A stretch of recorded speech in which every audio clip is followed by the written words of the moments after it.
Saya baru belajar trading, saham apa yang harus saya beli? Ini pertanyaannya penting, tapi suka lupa dipikirkan. Karena berakhir ujung-ujungnya pemula mulai tradingnya malah saham-saham gorengan. Di video kali ini kita akan bahas mengenai bagaimana pemula memulai trading saham dan di saham apa aja. Bersama saya, Rio Rizaldi. Thank you untuk teman-teman yang sudah subscribe channel ini. Untuk yang belum, buruan subscribe karena kita selalu memberikan video-video edukasi yang pasti bermanfaat untuk teman-teman semuanya. Satu video, berjuta manfaat.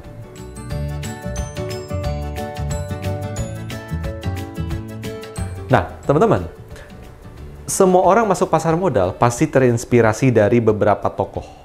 Dan biasanya tokoh tersebut adalah tokoh investor fundamental. Kita bisa sebutlah, siapa sih yang nggak terinspirasi dari Warren Buffett? Siapa yang nggak terinspirasi dari LKH? Semua pasti memulai dari sana, dan saya pribadi juga mengalami hal tersebut. Nah, jadi yang jadi masalah sekarang adalah inspirasi kita itu bertolak belakang dengan saham yang kita beli. Ya nggak? Warren Buffett simpen saham seperti apa? Saya beli saham seperti apa di sana? Nah, ketika kita menyimpang, kita akan mempunyai experience yang relatif negatif di pasar modal. Kok gitu sih? Kenapa jadi begini?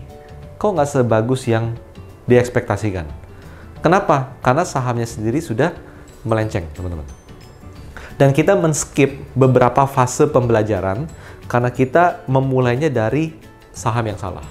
Contohnya apa? Ketika di pasar modal, teman-teman harus mempelajari mengenai fundamental perusahaan. Fundamental tuh nggak bisa dianalisa satu hari Anda baca media, sosial media, segala macam, dan Anda bisa menyimpulkan bahwa, oh ini perusahaan bagus. Enggak. Kenapa?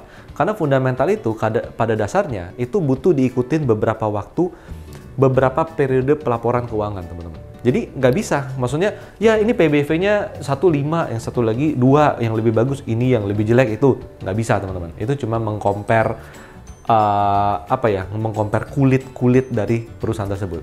Tapi Anda perlu ada momen Anda mengetahui, oh tahun lalu seperti ini nih, sekarang tahun ini kuartal 1 demikian, kuartal 2 sedemikian, kuartal 3 demikian.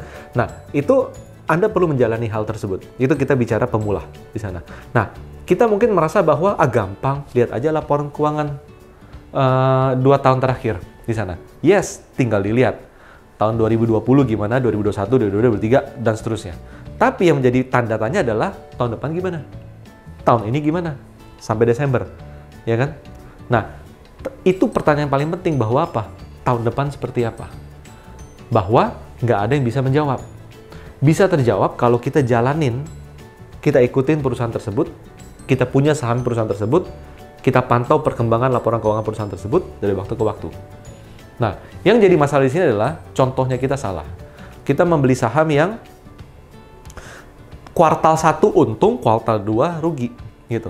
Tahun lalu rugi, tahun ini untung. Tahun depan mungkin rugi lagi. Ada loh emiten yang kayak gitu di sana. Nah, itu menjadi apa? Itu menjadi tantangan bagi kita sebagai trader pemula untuk belajar saham. Nah, jadi teman-teman, ketika kita bicara, saya baru masuk ke pasar saham, saham apa yang harus saya beli untuk memulai semua ini? Jawabannya sebenarnya satu. Pertama yang harus kita beli adalah saham-saham blue chip. Oke, saham-saham blue chip. Biasanya saham blue chip itu relatif ya, mereka sudah menjadi leader, pemimpin di industrinya. Silakan lihat BCA, silakan lihat BRI, silakan lihat misalnya Telkom, silakan lihat apa, misalnya Astra, dan lain segala macamnya. Mereka relatif sudah menjadi pemimpin di industrinya. Nah, banyak contoh yang lain gitu ya, banyak contoh lain. Tapi kita harus ingat bahwa tidak semua saham kategori blue chip pasti bagus. Kita harus menganalisa lebih mendalam. Ingat nih, udah blue chip aja belum tentu semuanya bagus. Apalagi kalau kita beli saham yang gorengan, ya jelas nggak ada yang bagus di sana.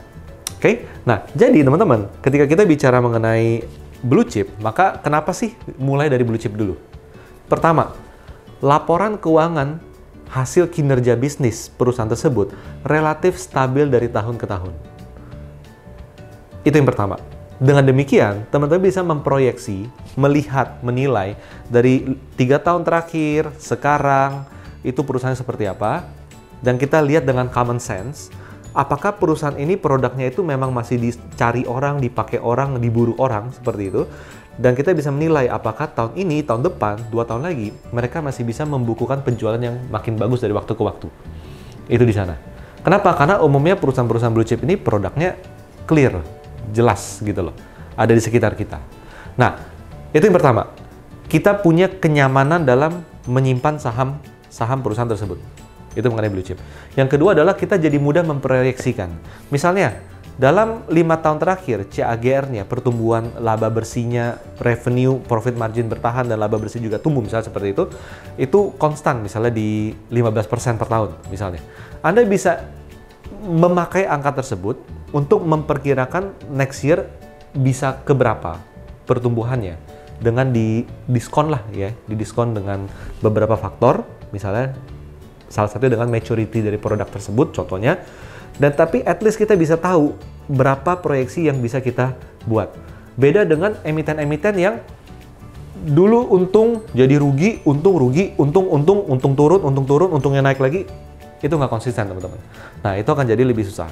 Jadi proses belajar di saham blue chip itu sangat bermanfaat untuk teman-teman semuanya.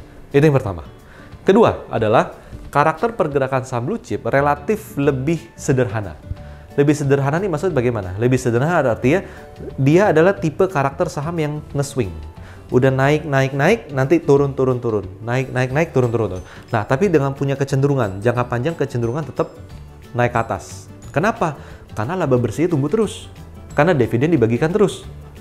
Karena institusi punya dana besar, masuknya ke blue chip yang bagus. Itu di sana. Nah, jadi teman-teman, ketika karakternya itu sederhana, Anda bisa mulai trading dengan sederhana. Tentukan level support, beli di area support, jual ketika mengalami penguatan, mendekati area resisten. Itu terus yang Anda perlu pelajari. Ketika level support itu jebol, biasanya level support akan diuji sebagai resisten sebelum dia mengalami penurunan lagi. Itu Anda bisa pelajari juga. Ketika saham bergerak dalam fase uptrend jangka panjang, pergerakan blue chip itu relatif pasti akan ada wave swing yang Anda bisa lihat deh. Anda bisa bahwa dia punya pergerakan yang relatif konstan, karakter dari waktu ke waktu. Nah, Anda bisa belajar mengenai swing trading, Anda bisa belajar mengenai trend following walaupun jangka panjang, dan sisi lain Anda bisa juga membeli saham tersebut untuk disimpan untuk long term investment. Pastiin teman-teman ketika Anda memulai belajar trading saham blue chip yang Anda beli, jangan dijual-jual di sana. Simpan di bagaimana caranya, yang tadi RDN yang sama atau ada yang berbeda. Saham blue chip yang Anda beli pertama kali, jangan dijual-jual di sana. Dan lihat hasilnya. Ketika saya trading dengan saya simpan saham blue chip, mana yang bagus. Nah, ini jadi motivasi kita. Something wrong nggak dengan cara trading kita? Atau lebih baik saya invest di blue chip aja. Itu jadi benchmarking, teman-teman. Nah, itu dia mengenai karakter pergerakan harga. Dan yang ketiga adalah apa, teman-teman? Yang ketiga adalah passive income. Kita akan belajar bahwa dari saham, income dari saham itu nggak cuma capital gain, tapi juga ada dari dividen. Jadi, kita jangan ingatnya capital gain aja, tapi dividen juga perlu. Biar apa? Common sense. Kita mau beli apa? Mau beli rumah. Buat apa? Buat disewain. Returnnya berapa? Yieldnya berapa setahun? Ketika Anda investasi saham blue chip, Anda punya pembanding juga di sana. Bagusan saham ini atau bagusan rumah? Gitu. Kalau bagusan saham ini, apakah rumah saya nggak boleh beli? Tetap boleh. Tapi gimana? Nawar lebih rendah, biar dapat yield tertentu. Misalnya seperti itu. Di sisi lain, itu jadi benchmark. Jadi salah satu sisi dia menjadi benchmark kita untuk investasi yang lain. Tapi di sisi yang lain, kita bisa menggunakan instrumen saham blue chip ini untuk apa? Untuk investasi jangka panjang kita. Nah, pada akhirnya teman-teman, ketika Anda belajar memulai trading saham, teman-teman mulai dari blue chip, Anda akan belajar sesuatu yang komplit dulu. Masalah kebanyakan trader apa? Mungkin memulai dari blue chip, tapi nggak sabar. Nggak sabar, ujung-ujungnya apa? Cari saham yang lebih kecil deh. Dari blue chip ke second liner, middle cap. Middle cap kok yang itu lebih menarik ya, sehari bisa ARA. Akhirnya cari yang third liner deh.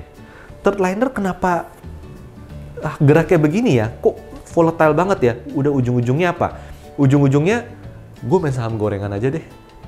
Dan akhirnya ketika udah main saham gorengan dan segala macam, ujung-ujungnya apa trader? Udahlah gue main cepet aja lah. 1-2 poin gue keluar. 1-2 poin gue keluar. Nah, akhirnya teman-teman, coba silakan tulis di kolom komen. Trading Anda sekarang, apakah melenceng dari rencana awal Anda ketika belajar? Atau trading Anda sekarang menjadi lebih baik dari rencana awal ketika Anda memulai?